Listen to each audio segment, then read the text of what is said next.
Welcome to Tabletop Gaming Guild. Tabletop Gaming Guild is all about the experiences of members that playing tabletop games with friends and families can create. Today we're looking at a classic Reiner Knizia game, The Quest for El Dorado. Quest for El Dorado is a race game with minor deck building elements that has seen continuous support over the year with multiple expansions, and the Finnish publishers even announced collection of all the expansions being released sometime next year. Hopefully Ravensburg also releases one, but is unknown at this moment. El Dorado is designed by Reiner Knizia, published by Ravensburger, art by Vincent Dutrait and France Vulwinkel. You set up using this handy-dandy setup sheet. If you want a basic game to start with, you will use a starter map. However, if you want to play some different maps, it gives you a few options to choose from. When setting up the basic map, you're going to want to follow the instructions on the page, noting that all the map tiles are double-sided. So you want to make sure you're using the right side, and lay out the map tiles as designated with randomized borders in between, as designated by the map. On the basic map, you will have leftover borders and map tiles that will not be used. You'll also have these map extensions that aren't used in the basic map, as well as caves are an optional module that we'll leave out for now. Each player will get their 2 explorers, explorer board, and 8 starting cards. That includes 4 money, 1 sailor, and 3 explorers. All the cards for a player's starting hand will be marked in the bottom right corner with a little triangle in their player color. All other cards will be put into the player market. So you'll set up this little player market board and then go through all these market cards. If they show a little coin in the bottom right corner, then they go into the starting market. Once you have all the cards sorted, you should have 6 different cards in the starting market and 12 in the future market. Each stack of cards is going to have 3 matching cards in it.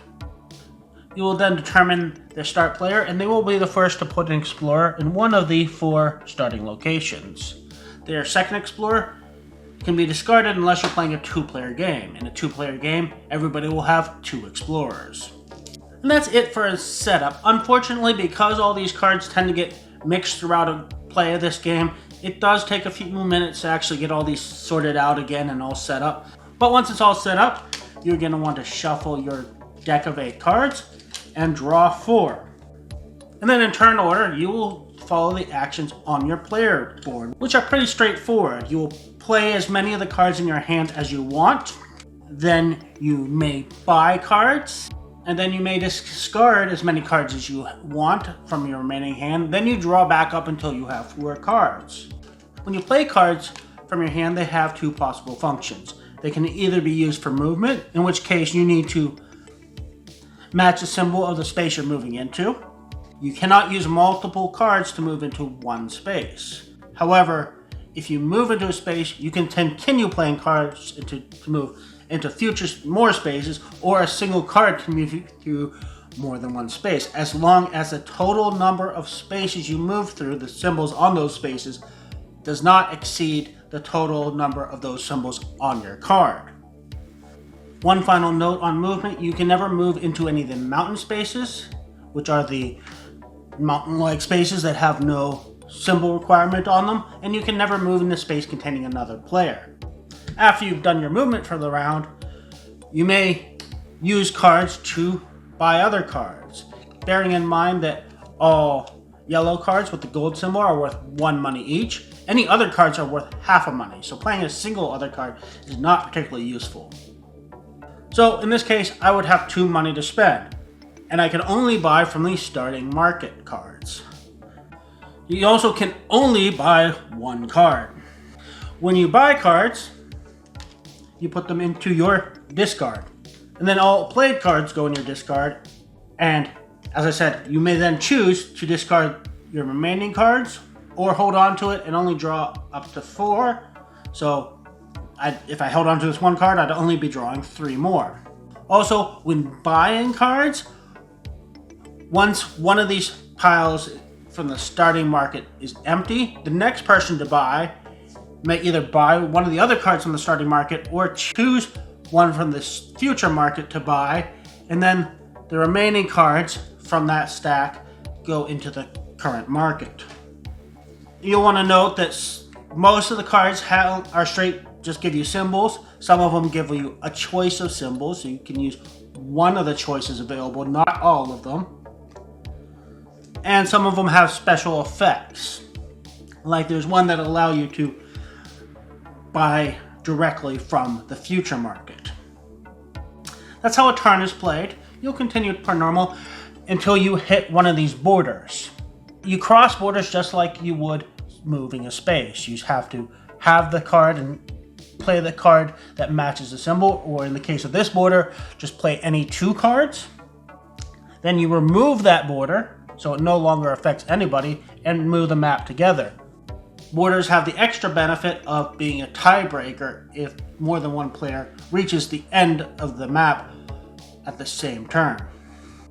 You'll also notice that while most of the locations on the board just cost you a symbol that you must play, and there's a couple that just play any card, there's also these red spaces that cause you to discard cards from the game. The game will continue like that from round to round, and with people racing across this map. When a player reaches one of the 3 finishing spaces in Dorado, you would finish the round and then end the game. If multiple people reach the finishing spaces in the same round, you would then look at who has the most border pieces.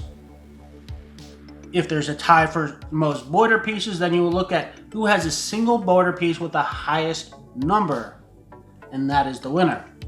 Finally, let's talk about cave tiles. If you choose to include the optional cave tiles, you will put 4 cave tokens on each of the mountain spaces at the beginning of the game during setup. If a player ends their movement next to one of these spaces containing cave tokens, they get to acquire 1 that they can use at any time during the game as a one-time use token. If you begin your turn next to a mountain, you cannot claim another token from that mountain this same turn. To claim a second token, you basically would have to move away so you're not next to the mountain, and then in the following turn move back. That's everything you need to know to play Quest for Dorado. Thank you again for watching. Please join us again on YouTube, Twitch, Instagram, and other social medias. And please don't forget to like and subscribe.